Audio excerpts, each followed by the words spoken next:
പാലക്കാട്ടേക്കാണ് വരുന്നത്. തെരഞ്ഞെടുപ്പ് പ്രചാരണം അവസാന ഘട്ടത്തിലേക്ക് കടക്കുന്നു. ഗൃഹസമ്പർക്കവും റോഡ് ഷോകളുമായി വോട്ടുറപ്പിക്കാനുള്ള ഓട്ടത്തിലാണ് സ്ഥാനാർത്ഥികൾ. മുഖ്യമന്ത്രി പിണറായി വിജയൻ ഇന്നും മണ്ഡലത്തിലെ പൊതുസമ്മേളനങ്ങളിലെത്തി. AICC general secretary KC വേണുഗോപാലും മണ്ഡലത്തിലെത്തും.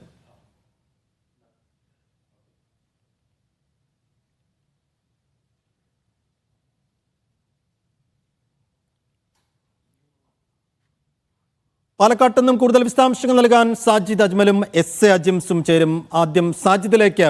Sajid, Sandeep വാര്യരുടെ വരവ് മൊത്തം ഉപതെരഞ്ഞെടുപ്പിന്റെ നരേറ്റീവ്സിനെ തന്നെ മാറ്റിമറിക്കുന്നത് നമ്മൾ ഇന്നലെ കണ്ടതാണ്. അതിൽ തൂങ്ങിയാണ് ഇപ്പോൾ പ്രചാരണ രംഗം മുന്നോട്ട് പോകുന്നത്. അതിൻ്റെ തുടർചലനങ്ങളും അനുരണനങ്ങളും അലയൊലികളും തന്നെയാണ് ഇപ്പോഴത്തെ ഏറ്റവും പ്രധാന വാർത്തയും. ഇന്നിപ്പോൾ ഈ അവസാന നിമിഷങ്ങളിലേക്ക് കടക്കുമ്പോൾ 3 പാളയങ്ങളിലെയും ചർച്ചകൾ, അവരുടെ നീക്കങ്ങൾ, ഇന്നത്തെ പ്രധാനപ്പെട്ട പ്രചാരണ പരിപാടികൾ എങ്ങനെയൊക്കെയായിരുന്നു സാജിദ്?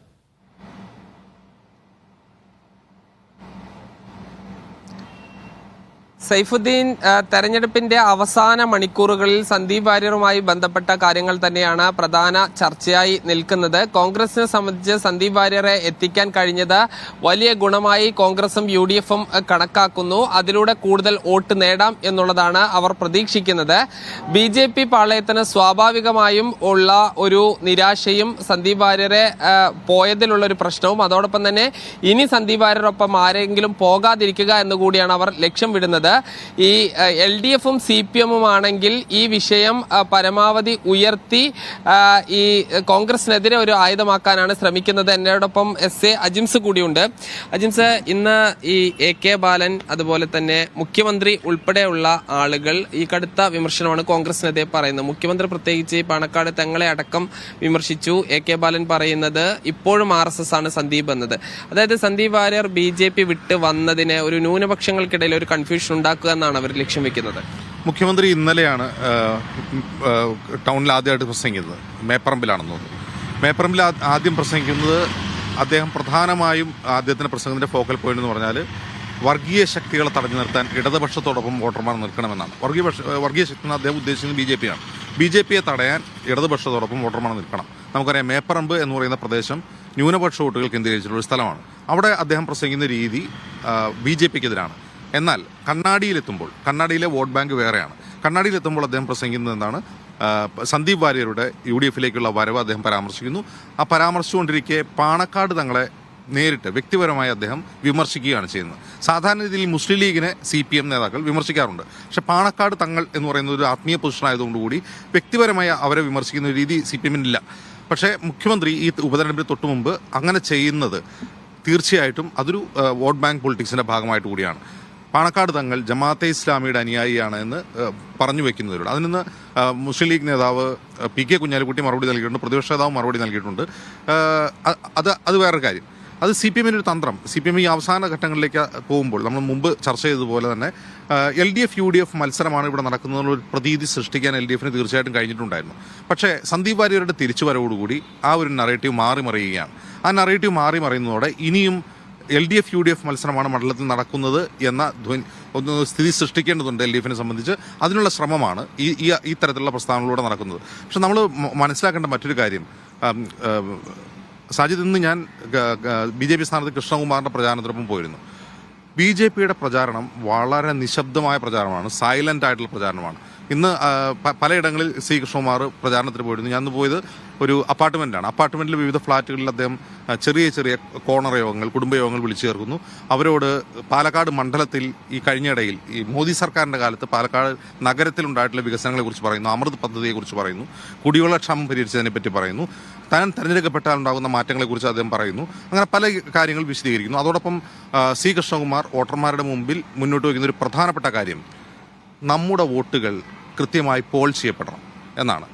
അതിന് അദ്ദേഹം ഉദാഹരണമായി പറയുന്നത് കഴിഞ്ഞ തെരഞ്ഞെടുപ്പിൽ, അതായത് ശ്രീധരൻ മത്സരിച്ച തെരഞ്ഞെടുപ്പിൽ ന്യൂനപക്ഷ വോട്ടുകൾ 88% പോൾ ചെയ്യപ്പെട്ടു.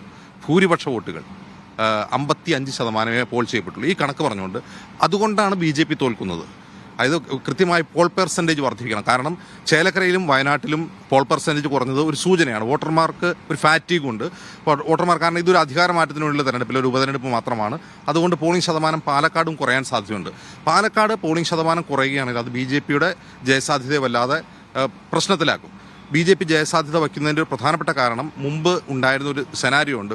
LDF UDF മത്സരമാണ് നടക്കുന്നതെന്ന പ്രതീതി ഉണ്ടായിക്കഴിഞ്ഞാൽ UDF ലഭിക്കാവുന്ന UDF ജയിക്കാൻ പറ്റുന്ന വോട്ടുകൾ അവർക്ക് മിസ്സാവുകയും അത് LDF UDF വിഭജിച്ചു പോവുകയും ചെയ്യും, സെക്യുലർ വോട്ടുകൾ എന്ന് പറയുന്നത്. അതേസമയം C. കൃഷ്ണകുമാർ എന്ന് പറയുന്ന സ്ഥാനാർത്ഥി BJPയുടെ ഏറ്റവും പെനിട്രേറ്റിംഗ് പവറുള്ള ഒരു സ്ഥാനാർത്ഥിയാണ്. മലമ്പുഴയിൽ അദ്ദേഹം മത്സരിച്ച സമയത്ത് 2016 അദ്ദേഹം മത്സരിക്കുന്നത് VS അച്യുതാനന്ദനെതിരെ.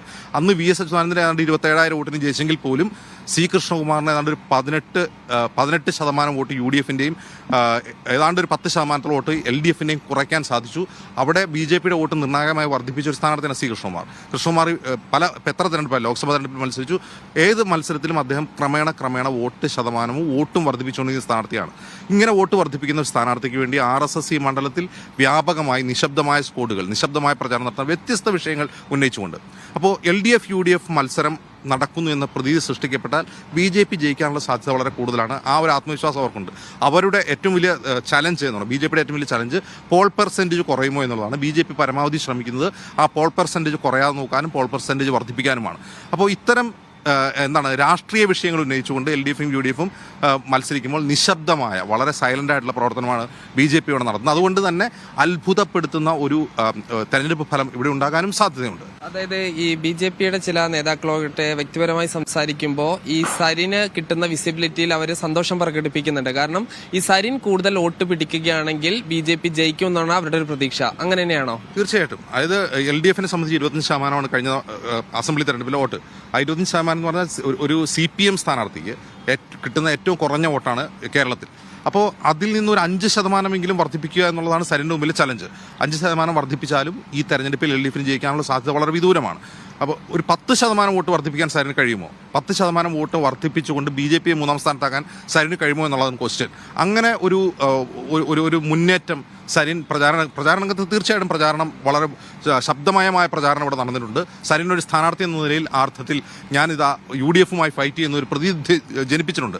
പക്ഷേ ഒരു 10% ഒരു ലീപ്പ് പോൾ പെർസെൻറ്റേജിൽ ഉണ്ടാക്കാൻ സരിന് കഴിയുമോ എന്നുള്ളത് ഒരു ചോദ്യമാണ്. അങ്ങനെ സംഭവിച്ചാൽ അതൊരു വലിയ അത്ഭുതമാണ്. അങ്ങനെ വർദ്ധിച്ചാൽ മാത്രമാണ് സരിനെ സംബന്ധിച്ചിടത്തോളം ഒരു കണ്ടന്ററായി മാറാൻ, ഒരു 2ാം സ്ഥാനത്തേക്ക് എത്താൻ കഴിയുകയുള്ളൂ. ആ ഒരു സിറ്റുവേഷനിൽ സരിന് എത്ര വോട്ട് കൂടുതൽ പിടിക്കും തോറും BJPയുടെ വോട്ട് എന്ന് പറയുന്നത് വളരെ സെക്യൂർ ആയിട്ടുള്ള വോട്ടുകളാണ്. അവരത് ഗ്രാജുവലായിട്ട് വർദ്ധിപ്പിച്ചുകൊണ്ടിരിക്കുന്നുണ്ട്. അവരുടെ മുമ്പിൽ ഒരേ ഒരു ചലഞ്ച് ഞാൻ മുമ്പ് പറഞ്ഞതുപോലെ പോൾ പെർസെൻറ്റേജ് കുറയുകയും അത് ഈ കഴിഞ്ഞ തെരഞ്ഞെടുപ്പിൽ ലഭിച്ചതിനേക്കാൾ കുറഞ്ഞു പോകുമോ BJPയുടെ വോട്ട് എന്നുള്ളത് മാത്രമാണ് അവരുടെ മുമ്പിലുള്ള ചലഞ്ച്. അവരത് പരമാവധി വോട്ടുകൾ പോൾ ചെയ്യിപ്പിക്കാനുള്ള ശ്രമങ്ങളാണ് തുടരുന്നത്.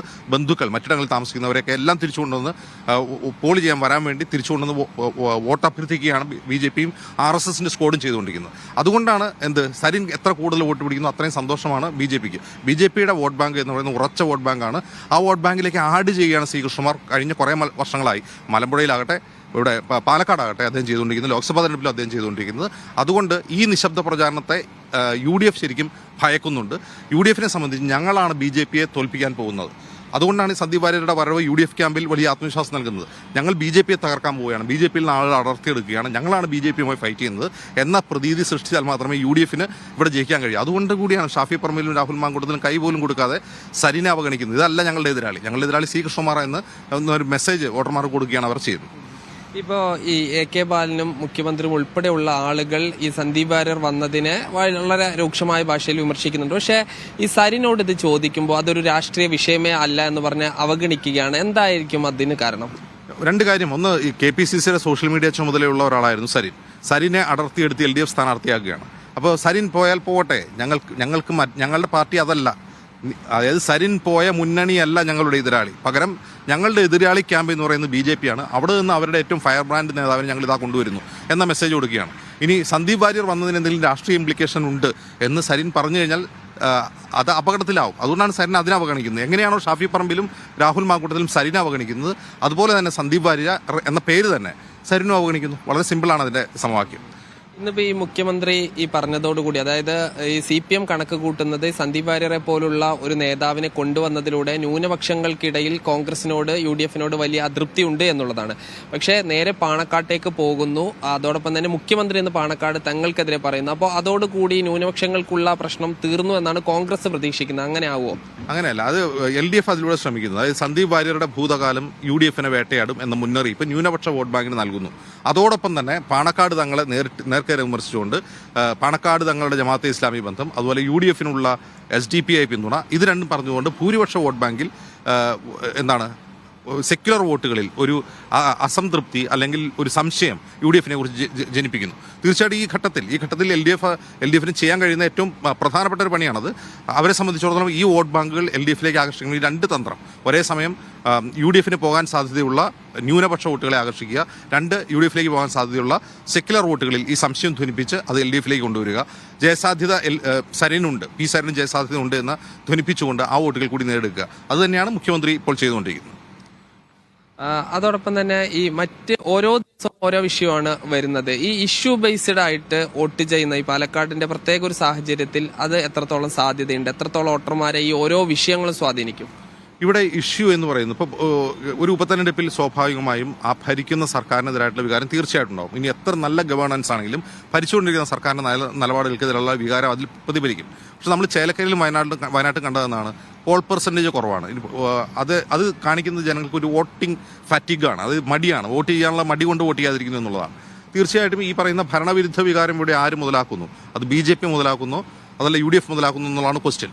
അപ്പോൾ ഇവിടെ അവർ തമ്മിലുള്ള ഒരു മത്സരമായി സ്വാഭാവികമായി മാറേണ്ടടുത്താണ് LDF വളരെ ശക്തമായി സരിനെ പോലെ ഒരു സ്ഥാനാർത്ഥി ഇറക്കിക്കൊണ്ട് ഞങ്ങളിവിടെ മത്സരിക്കുന്നുണ്ട്, ഞങ്ങളും UDF-ഉം തമ്മിലാണ് മത്സരം. കാരണം ഇലക്ഷൻ അജണ്ട സെറ്റ് ചെയ്ത് LDF-ആണ്. CPM ആണ് ഇലക്ഷൻ അജണ്ട. അത് കള്ളവോട്ട്, കൊടകര കള്ളപ്പണ കേസാകട്ടെ, വ്യാജ ID കാർഡ്, വ്യാജ വോട്ടർ ലിസ്റ്റ് പ്രശ്നമാവട്ടെ, കള്ളപ്പണം റെയ്ഡ് ചെയ്ത് പിടിച്ചതാകട്ടെ, ഈ അജണ്ട സെറ്റ്, തെരഞ്ഞെടുപ്പ് അജണ്ട സെറ്റ് ചെയ്യുന്നത് LDF-ആയി മാറുകയും LDF-ഉം UDF-ഉം തമ്മിലാണ് മത്സരം എന്ന് ഒരു ഘട്ടത്തിൽ തോന്നിപ്പിക്കുകയും ചെയ്യാൻ LDF-ന് കഴിഞ്ഞിട്ടുണ്ട്. അവിടെയാണ് UDF അപകടം മണത്തറിഞ്ഞുകൊണ്ട് ഈ സന്ദീപ് വാര്യർ ഓപ്പറേഷൻ നടത്തുന്നത്. അതോടുകൂടി എന്തായി മാറി? ഞങ്ങൾ BJP-യെ തോൽപ്പിക്കാൻ പോകുന്നു എന്നൊരു പ്രതീതി നിലവിൽ ഇന്നലെയും ഇന്നുമായി സൃഷ്ടിച്ചിട്ടുണ്ട്. അത് മറികടക്കുക എന്നുള്ളതാണ് ഇനി LDF-നെ സംബന്ധിച്ചുള്ള തന്ത്രം. LDF ചെയ്തുകൊണ്ടിരിക്കുന്നു, മുഖ്യമന്ത്രി ഇറക്കിക്കൊണ്ട് ചെയ്തുകൊണ്ടിരിക്കുന്നു. അത് തന്നെയാണ് സാധ്യത. അതോടൊപ്പം തന്നെ ഈ സന്ദീപിനൊപ്പം കുറച്ച് ആളുകൾ കൂടി BJP-യിൽ നിന്ന് കോൺഗ്രസിലേക്ക് വരും. അത് കൗൺസിലർമാർ അടക്കമുള്ളവർ ഉണ്ട് എന്നാണ്. പക്ഷെ അതിനെ തടയിടാൻ RSS തന്നെ രംഗത്തിറങ്ങി പല കാര്യങ്ങളും ചെയ്യുന്നുണ്ട്. അങ്ങനെ വരുന്നുണ്ടെങ്കിൽ അത് എത്രയും പെട്ടെന്ന് ഇന്നോ ഇല്ലെങ്കിൽ നാളെയോ വന്നാൽ മാത്രമല്ല അതൊരു UDF-ന് ഒരു ഗുണകരമായി ഈ തെരഞ്ഞെടുപ്പിൽ ബാധിക്കും. അതായത് സന്ദീപ് വാര്യരെ കൊണ്ടുവന്നതിലൂടെ തന്നെ ആ ഒരു ഷോക്ക് വേവ് ഉണ്ടാക്കാൻ UDF-ന് കഴിഞ്ഞിട്ടുണ്ട്. കാരണം ആ ഓപ്പറേഷൻ അത്ര രഹസ്യാത്മകമായിരുന്നു.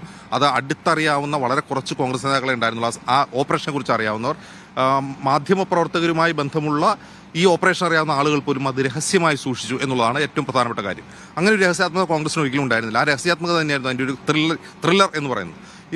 പക്ഷേ ഇനി സാജിദ് ചൂണ്ടിക്കാട്ടുന്ന പോലെ കൗൺസിലർമാരെ തെരഞ്ഞെടുപ്പിന് മുമ്പ് കൊണ്ടുവരുമെന്ന് വെച്ചാൽ എൻ്റെ ഒരു ഊഹത്തിൽ ഉണ്ടാവാനുള്ള സാധ്യത കുറവാണ്.